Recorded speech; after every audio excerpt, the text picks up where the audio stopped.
दुनिया जेते जीव जगत अच्छा प्राणी समूह अच्छा ता भितर मनुष्य श्रेष्ठ प्राणी और मनुष्य चाहे गोटे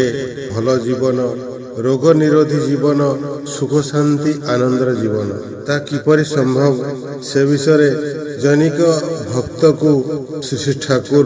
उद्देश्य करी कहउछंती शरीर संबंध बेसी भाविबु नाही खुद खुद भाव थिले सेतिरे शरीर आहुरी बेसी खराब हुए आउ सबु समय भोक रखी खाइबु केतेबेले मध्य पेट भरी खाइबु नाही जेउ जिनिसटी पेटरे सहे हुए केउटा सहे हुए नहीं ता देखी सुनी निजर रुचि अनुजाई ठीक कर नेवा हुए कौनसी प्रकार रे लोभर प्रसव देबु नहीं जहाँ सहे हुए नहीं ता खाइबु नहीं आउ खाइबा परे केतोटी करी गोलमरीच लुण नहीं जल दे चोबाई खाइबु थालकुड़ी पत्र रोज सकाळ खाइबु पेट ठीक रहिले अनेक भल रहिबे आउ पुदीना बटा जदि खाऊ ता पेट और सर्दी काश दुईटा को ही आरोग्य करिबो सदाचार रे चलिबु जहाँ था खाइबु नहीं दुकान रे खाइबु नहीं मनर बालांस समता जेपरी बजाय रहे से भाव रे चलिबु मन उपरे चाप पड़िले सेतिपई शरीर अनेक समय खराब हुए संसार रे चलिबाकु हेले मन उपरे चाप आसे ही उपयुक्त मात्रा रे नियमित नाम ध्यान कले सेथिरे मनर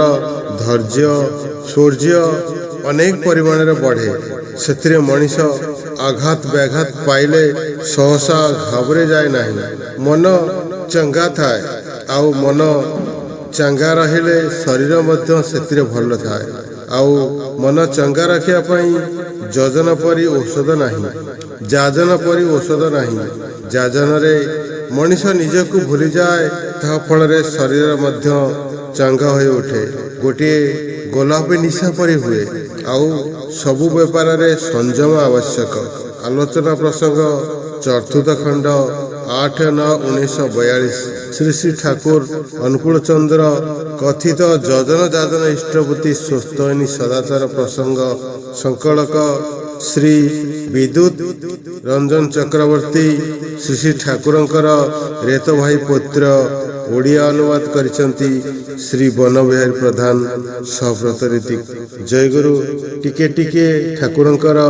ए कुआ कथा मानिले जीवन रे सुख शांति आनंदर भरपूर रहिबो श्री श्री ठाकुरंक श्री चरण रे आपण मानकर सर्वविध मंगल कामना करी रहुची जय गुरु।